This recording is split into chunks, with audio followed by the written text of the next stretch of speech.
So I'm here in Surat Fort, or Surat Castle, with my Indian. He's a virtual assistant, but he's actually here. So he's an in-person assistant at this time, and Purav. And we're looking at what we would do in this fort to actually have the most positive impact on Surat. They've spent a lot of money restoring this to somewhat original condition, and they've got massive air conditioners in here going from room to room, and so that's the question. And so if we apply a 10x design protocol overlay on this, how could we create 10 times more value than what they've done here? The first thing that comes to mind is there isn't any food. There's no smell other than damp concrete. And there's also static old culture, so there's relatively few people. And I'm marginally bored. In addition, this is a money sink in the sense that the amount of money spent restoring this and maintaining it and running these massive air conditioners that are in relatively empty rooms is it cost a lot of money to restore the fort, and it costs more money to maintain it than they're bringing in selling tickets.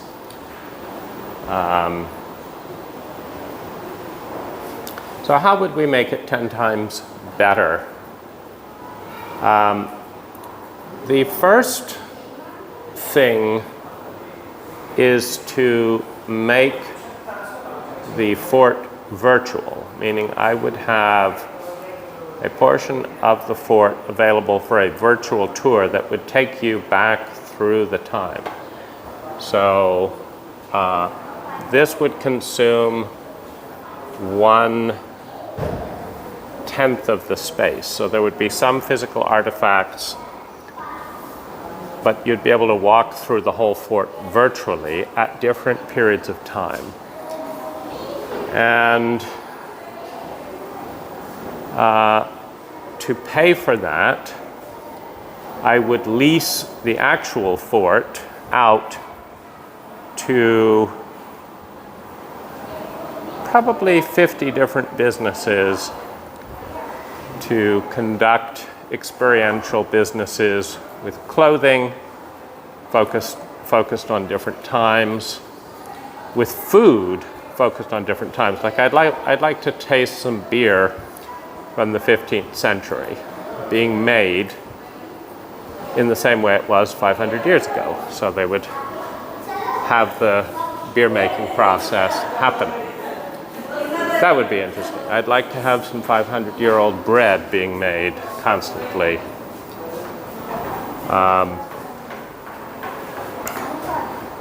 And I think it would be nice to have food booths for each century that the fort has been in existence. So I think it's been around for at least 600 years. So for each century, I would have a different food court. So that would be one. I would also, so that would be one set of businesses, food and drink from each century. Then I would do clothing from each century, and again, have that available as rentals as you come in, so that you could walk around and be photographed in each different century. Next, I would have garden and garden plants and vegetables, heritage vegetables from each century, so that that courtyard down below wouldn't be just empty. There's this huge courtyard out there that's just completely empty. Nobody's in it, nothing's happening there. So I would put, again, dominant vegetables by species of each century.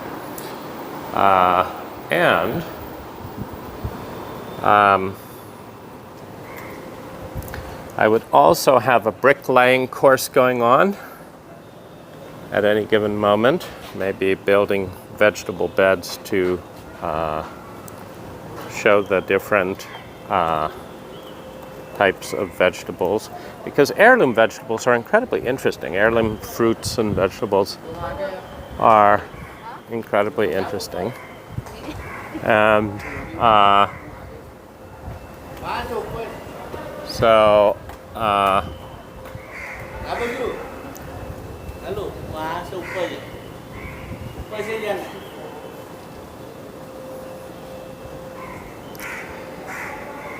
and the other thing I would do is have art of each century. I'd have an art gallery of each century's art, paintings and the like, and pottery, and I'd have a place to do pottery.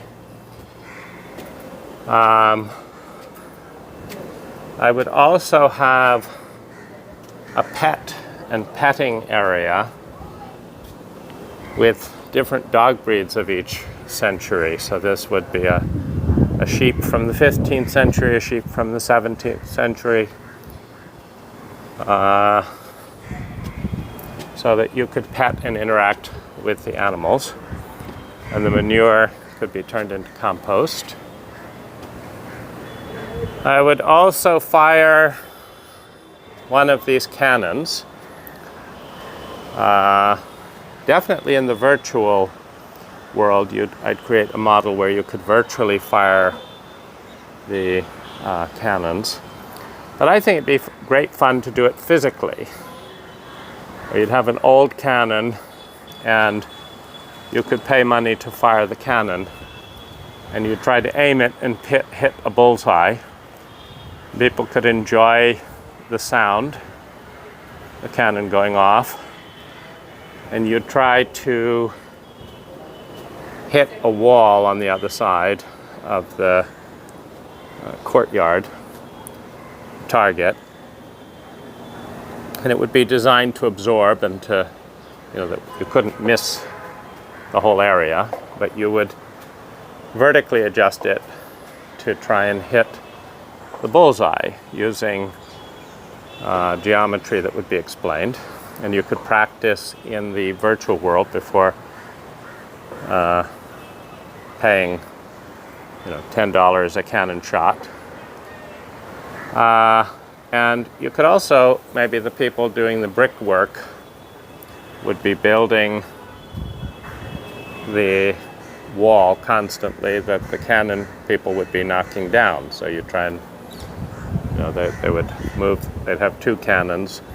So once they knocked the wall down, it could be restored by one set of guests learning brickwork and doing some actual brick baking, where they'd put clay out in the sun. And then you'd try and hit it down. And once that wall was fully built, you'd move the cannon to the other side and hit this wall down. Then I would do Indian tattoos and henna art of the age. And I would also have artists, local artists, each having, an area to commission art, so it wasn't just so boring. So do a little bit of fusion, in the time frame. So there'd be different people doing muralist art, and possibly graffiti art as well, like on that wall over there, telling the stories. So that different graffiti artists would be given the wall for a number of months to tell the story, and then it would be painted over again and a new graffiti artist would come in. And local children in school could compete for the right to be doing that. I would also have flowers based on the flower bouquet arrangements, including here, based on the century. So, we'd have 15th century, 16th century flower arrangements. And I would also have a play going on. I would have virtual plays for sure, but I would have little snippets going on where the audience could participate in the play, where there'd be a story and there'd be a certain scene, and the scene would be something that people could volunteer to reenact. So you'd see the people who went through and saw some of the virtual story.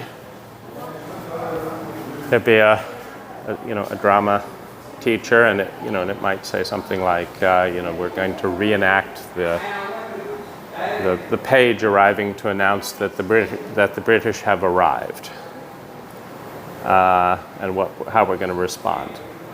So there'd be a scene like that, and so people could join, for the afternoon and learn to play the scene, and the scene would only take about 5 minutes, but you might spend 20 to 30 minutes learning it. There'd be costumes ready. Audience could be recruited as they walk by. Here, we need a prince here. Come and play. Here's the costume.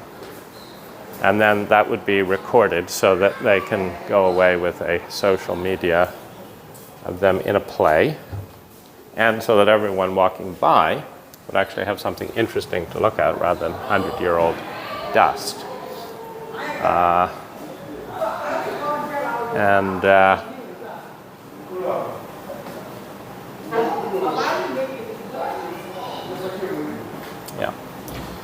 So I think that's a start, and the 50 businesses would pay for the entire projects, restoration and otherwise.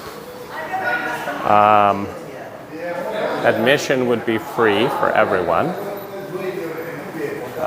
So that would be obviously better than paying for admission. And that would double to 10x the amount of people coming in, which would be good for the businesses. And then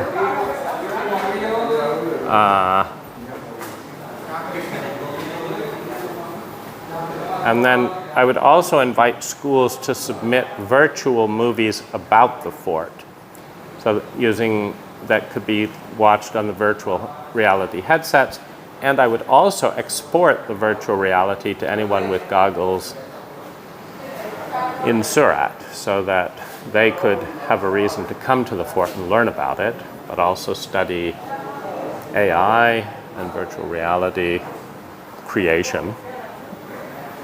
And then I would also have a room of headsets I would have live bands playing different music for each century. Each century would have a song, so there might be a musician playing a 16th century, a 17th century, a 15th century instrument.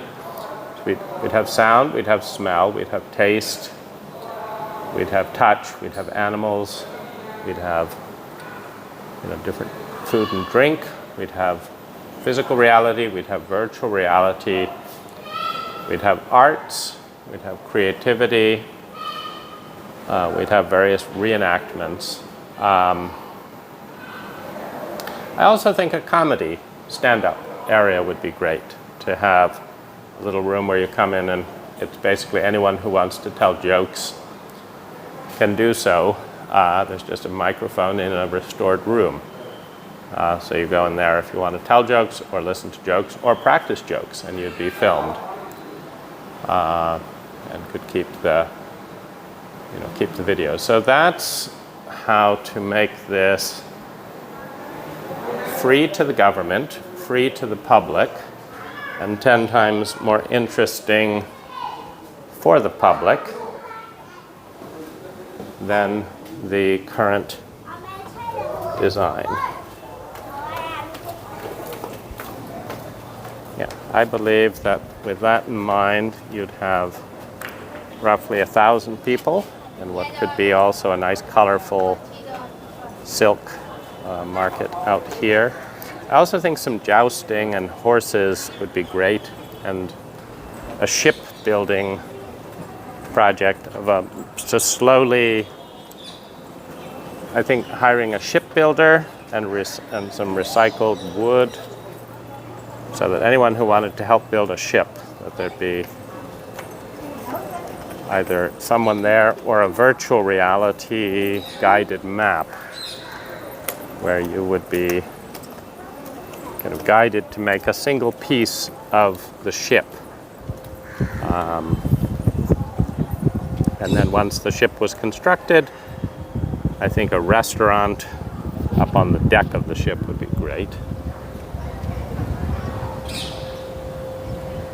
And finally, some fountains would be great in this courtyard.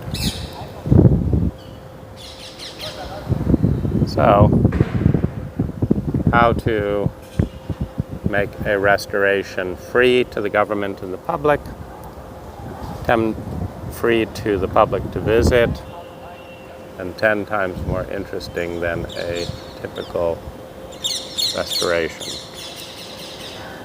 And the businesses using it would be first and foremost the eateries, the coffee places, the beer places.